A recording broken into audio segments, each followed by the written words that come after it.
নমস্কাৰ মই ৰিংকুমণি বৰুৱাই সকলোকে স্বাগতম জনাইছোঁ মৰ্নিং লাইফৰ এই বিশেষ শিতান জ্যোতিষ শাস্ত্ৰৰ মাজলৈ যিহেতু এই সময়ছোৱাত প্ৰতিদিনে আমাৰ সৈতে উপস্থিত থাকে জ্যোতিষ শাস্ত্ৰবিদ কিৰূয়ক দাদা স্বাগতম জনাইছোঁ ধন্যবাদ নমস্কাৰ আমি ৰাশিফলৰ মাজলৈ যাম যিহেতু প্ৰতিদিনে খুব সুন্দৰ সুন্দৰ বিষয় থাকে সেই বিষয়ৰ মাজলৈ আমি আগবাঢ়ি যাম প্ৰথমে আমি গ্ৰহগতি যাত্ৰা সন্দৰ্ভত জানি লওঁ আজিৰ দিনটো কেনেকুৱা যাব আজি গ্ৰহগতিসমূহ এনেধৰণৰ বহি আছে লগ্ন হ'ল মেঘ লগ্ন আজি 19 মাৰ্চ 2025 বৃহস্পতি বৃষ ৰাশিত বহি আছে মংগল মিথুন ৰাশিত বহি আছে কেতু আজি কন্যা ৰাশিত বহি আছে ৰাহু আজি বুধ ৰবি আৰু শুক্ৰৰ লগত মীন ৰাশিত বহি আছে শনি কুম্ভ ৰাশিত আজি চন্দ্ৰ তুলা ৰাশিত বহি আছে আজিৰ দিনটোত কৃষ্ণ পঞ্চমী তিথি বিশাখা নক্ষত্ৰ হৰ্ষণ যুগ কৌলৱকৰণ আজি জন্মত বৈশ্যবৰ্ণ দেৱাৰীগণ যাত্ৰা শুভকৰ্ম গৰ্ভাধান জাতকৰ্ম নামকৰণ আজি জলাশয় আৰম্ভ আৰোগ্যস্থান ৰত্নধাৰণ গ্ৰহ পূজা ঔষধকৰণ আদি বিভিন্ন আজিৰ দিনটোত বেল খোৱা নিষেধ আৰু ৰাতি নিম তিতা খোৱা নিষেধ এতিয়া আহিছোঁ দিনটোৰ ৰাশিফললৈ প্ৰথমতে মেঘ ৰাশিৰ ফলাফল এৰিছ দুখন টেৰট কাৰ্ড লৈছোঁ পেণ্টাকুলছ এণ্ড দ্য ষ্টাৰ এই দুখন কাৰ্ড মতে কৰ্মস্থান আজি শুভ বিভিন্ন কৰ্মাদি সম্পন্ন কৰিব পাৰিব পিছবেলা দূৰ ভ্ৰমণ নকৰিব প্ৰেমত নতুন প্ৰস্তাৱ পাব পাৰে আনৰ সমালোচনা নকৰিব আজি হোৱাইট কালাৰ লাকি কালাৰ মুগা বৰণটো আনলাকি এতিয়া আহিছোঁ বৃষ ৰাশিলৈ তৰাছ পেণ্টাকুলছ এণ্ড ৱাৰ্ডছ এই দুখন কাৰ্ড মতে পুৰণা ৰোগে আমনি কৰিব পাৰে হঠাৎ কোনো ব্যক্তিৰ লগত মনোমালিন্যৰ সৃষ্টি হ'ব পাৰে সাৱধান হওক আজি কৰ্মস্থানত কিছু শুভ ফল পাব নীলা বৰণটো শুভ ইয়ালো বৰণটো অশুভ মিথুন ৰাশি Gemini pentacles and ace of swords এই দুখন কাৰ্ড মতে সামাজিক কামত আগ্ৰহ বৃদ্ধি মানসিক শান্তি থাকিব দুষ্ট লোকৰ পৰা সাৱধান হওক আয়তকৈ ব্যয় বেছি হ'ব আজি পাৰিলে মিথুন ৰাশিৰ জাতক জাতিকাসকলে শংখৰ আঙুঠি পিন্ধক সোণালী বৰণটো শুভ বগা বৰণটো শুভ হ'ব আনলাকি কালাৰ হ'ব মেৰুন এতিয়া কৰ্কট ৰাশি কেঞ্চাৰ ৱাণ্ডছ এণ্ড পেণ্টাকুলছ এই দুখন কাৰ্ড মতে শৰীৰৰ প্ৰতি নজৰ ৰাখক সংৰাগ ত্যাগ কৰক পদোন্নতি আদিৰ যুগ আজি বন্ধুৰ পৰা সাৱধান হওক দিনটোত নিজৰ লক্ষ্যৰ প্ৰতি নজৰ ৰাখক পাতল নীলা বৰণটো শুভ সেউজীয়া বৰণটো অশুভ আমি আনকেইটা ৰাশিফললৈ যোৱাৰ পূৰ্বে দাদা এখন পত্ৰ লৈছোঁ পত্ৰখনত লিখিছে যে বৰ্তমান যিহেতু ৰোজা মাহ চলি আছে আৰু ৰোজা ৰাখিব পাৰিলে যথেষ্ট ভাল বুলি শুনিছোঁ কিয় ভাল আৰু কেনেদৰে ৰাখিব লাগে কিছু কথা জানিব বিচাৰিছে তেওঁ হয় ৰোজা কেৱল যে ইছলাম ধৰ্মৰ লোকসকলে ৰাখিব সেয়া বুলি নহয় মই দেখা পাইছোঁ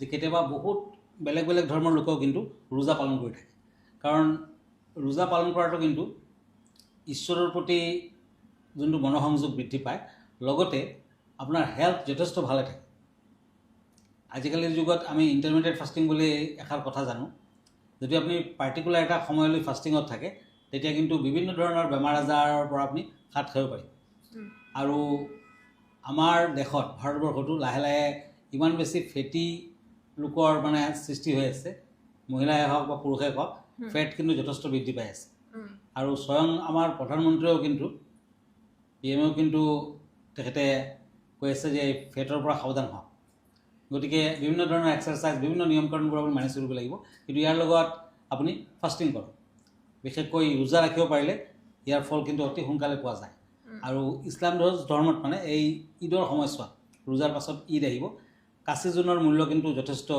বেছি মানে অৰ্ধ কাচি জোন আৰু তৰাৰ প্ৰতীকটো কিন্তু স্বয়ং আল্লাহৰ আশীৰ্বাদ স্বৰূপ বুলি ধৰা হৈছে নিজৰ জীৱনৰ কৃতকাৰ্যতা সুখ ভোগ ধন সা সম্পত্তি আদি প্ৰদান কৰিব পাৰে তেনেকুৱা বিশ্বাস কৰা হৈছে তদুপৰি 786 এই সংখ্যাটো কিন্তু মুছলিম ধৰ্মত যথেষ্ট তাৎপৰ্যপূৰ্ণ আৰু শুভ বুলি কোৱা হৈছে ধন্যবাদ জনাইছোঁ আমি আনকেইটা ৰাশিফলৰ মাজলৈ আগবাঢ়োঁ হয় এতিয়া মই পেণ্টাকুলছ এণ্ড শ্বৰ্টছ এই দুখন কাৰ্ড ল'লোঁ সিংহ ৰাশিসকলৰ বাবে লিঅ' কৰ্মত উদাৰতা বৃদ্ধি আৰ্থিক উন্নতি আজি ৰাজনৈতিক বা সামাজিক ক্ষেত্ৰত উন্নতি হ'ব কৰ্মৰ ক্ষেত্ৰত শুভ দিনটোত হতাশা থাকিব আজি কালী মন্দিৰত জবা ফুল অৰ্পণ কৰক শুভ ফল পাব ৰেড কালাৰ অৰেঞ্জ কালাৰ আদি শুভ আজি য়েলো কালাৰ শুভ এতিয়া কন্যা ৰাশিলৈ আহক cups and king of swords এই দুখন কাৰ্ড মতে দূৰ ভ্ৰমণ কৰিব পাৰে চাকৰি বাকৰিৰ যুগত শুভ ফল কৰ্মত উন্নতি আৰু পৰিৱৰ্তন গুৰুৰ কৃপা লাভ কৰিব পাৰি আজি সোণালী বৰণটো শুব,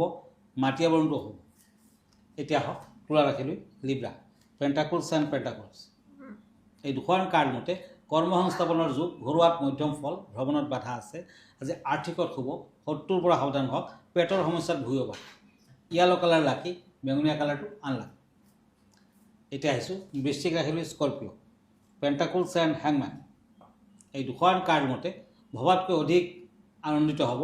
আজি ৰৈ থকা কামৰ সমাধান পাব পাৰে। দূৰ ভ্ৰমণ নকৰাই ভাল।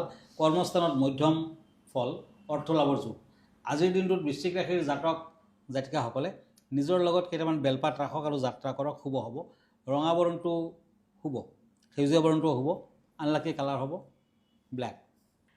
দাদা বিষয়ৰ কথা পাতোঁ, আজি কেনেধৰণৰ বিষয় লৈ আহিছে আপুনি? হয়, আজিৰ বিষয় হ'ল স্বস্তিক যন্ত্ৰ। এয়া হ'ল স্বস্তিক যন্ত্ৰ। হিন্দু ধৰ্মৰ সকলোৱে জানে যে স্বস্তিক যন্ত্ৰটো কিমান পবিত্ৰ। ডাঙৰ আকাৰৰ স্বস্তিক যন্ত্ৰই ৰাতিপুৱা শুভ কিৰণ প্ৰক্ষেপণ কৰে। তাম মিশ্ৰিত এই যন্ত্ৰ প্ৰাণ প্ৰতিষ্ঠা কৰাৰ পাছত হালধি, নিমখ, নেমু ইত্যাদি দি পৰিষ্কাৰ কৰি ল'ব লাগিব। প্ৰধান প্ৰৱেশ দ্বাৰত ওম হ্ৰিং ক্লিং দুহ দুৰ্গাই নমঃ তেনেকুৱা আপুনি লগাই ৰাখিব এটা শ্লিপত। 108বাৰমান জপ কৰিব সদায়। স্বস্তিক যন্ত্ৰটোৰ ওচৰত গৈ জপ কৰিব আৰু ধূপ চাকি দিব। এই যন্ত্ৰ নৰীত কোণত প্ৰতিষ্ঠা কৰিলে অতি শুভ। ওম নমঃ ভগৱতে বাসুদেৱায় নমঃ মন্ত্ৰ সদায় উচ্চাৰণ কৰক। এই যন্ত্ৰ স্থাপনে ঘৰত মদ্যপান কৰা ব্যক্তি থাকিলে সোনকালে মদ এৰোৱা সম্ভৱ। আৰ্থিক উন্নতিৰ লগতে সা সম্পত্তি লাভ হয়। এই যন্ত্ৰই ঘৰুৱা অশান্তি দূৰ কৰে। ওম স্বস্তি নঃ ইন্দ্ৰ বিষ্ণু সূৰ্যায় নমঃ এই মন্ত্ৰটো কিন্তু পুৱা ভাগত স্বস্তিক যন্ত্ৰৰ ওচৰত যাই কিনে যদি আপুনি মাত দিয়ে তেতিয়া কিন্তু অতি শুভ ফল আপুনি আশা কৰিব পাৰে। ধন্যবাদ জনাইছোঁ। আমি আনকেইটা ৰাশি ফল আগবঢ়াওঁ। হয়, এতিয়া পেণ্টাকলছ এণ্ড নাইট অফ শ্বৰ্টছ। ধনুৰাশি চেটিৰেছ। নতুন কামত তৎপৰ হওক, ভ্ৰমণত শুভ ফল, শাৰীৰিক দুৰ্বলতা আঁতৰিব, দাম্পত্যত মধ্যম, গেৰুৱা বৰণটো শুভ, ক'লা বৰণটো শুভ। এতিয়া আহিছোঁ মকৰ ৰাশিলৈ, swords and page of swords. এই দুখন কাৰ্ড মতে নতুন যোগাযোগ আদিত উপকৃত হ'ব, বন্ধুৰ পৰা আনন্দ লাভ। আজি নিজৰ লক্ষ্যত উপনীত হ'ব পাৰিব। শিৱ পাৰ্বতীৰ আৰাধনা কৰক। গ্ৰীণ কালাৰ লাকি, ব্লু কালাৰ আনলাকি। এতিয়া আহক কুম্ভ ৰাশিলৈ, ওৱান্স এণ্ড ওৱান্স। এই দুখন কাৰ্ড মতে অৰ্থ লাভৰ যুগ, কৰ্মত শুভ, ঘৰুৱাত মধ্যম, গোপন শত্ৰুৱে আমনি কৰিব পাৰে। আজি বন্ধুৰ পৰা আনন্দ লাভ, যান বাহনৰ পৰা সাৱধান হওক। দিনটোৰ lucky colour orange, unlucky colour maroon colour. এতিয়া মীন ৰাশি, পেণ্টাকলছ এণ্ড পেণ্টাকলছ। এই দুখন কাৰ্ড মতে যান বাহনৰ পৰা ক্ষয় ক্ষতি হ'ব পাৰে। কৰ্মস্থানত শুভ ফল, বিদ্যাৰ্থীসকলে অধিক কষ্ট কৰিব লাগিব। শৰীৰৰ প্ৰতি যত্ন লওক। মাখন বৰণটো শুভ, সেউজীয়া বৰণটো হ'ব। হয়, ধন্যবাদ জনাইছোঁ দাদা। আমি অনুষ্ঠানটো যিহেতু শেষ কৰিম, আপোনাৰ ঠিকনাটো এবাৰ জনাই দিব। হয়, আপুনি যদি মোৰ ফেচবুক পেজ চাৰ্চ কৰে তেতিয়া কিৰোয়াং ৰত্ন কুবেৰ বুলি চাৰ্চ কৰিব। মই ইনষ্টাগ্ৰামত আছোঁ, মই ইউটিউবতো আছোঁ। আৰু ব্যক্তিগতভাৱে মোৰ লগত লগ ধৰিব খুজিলে আপুনি আহিব পাৰে। Ratna Kuber gems and jewellery, Manipuri Basti, Guwahati 7। Phone নাম্বাৰটো হ'ল 9085949309। আমাৰ ইমেইল এড্ৰেছটো হ'ল kiroyangastrologer@kiroyang.com।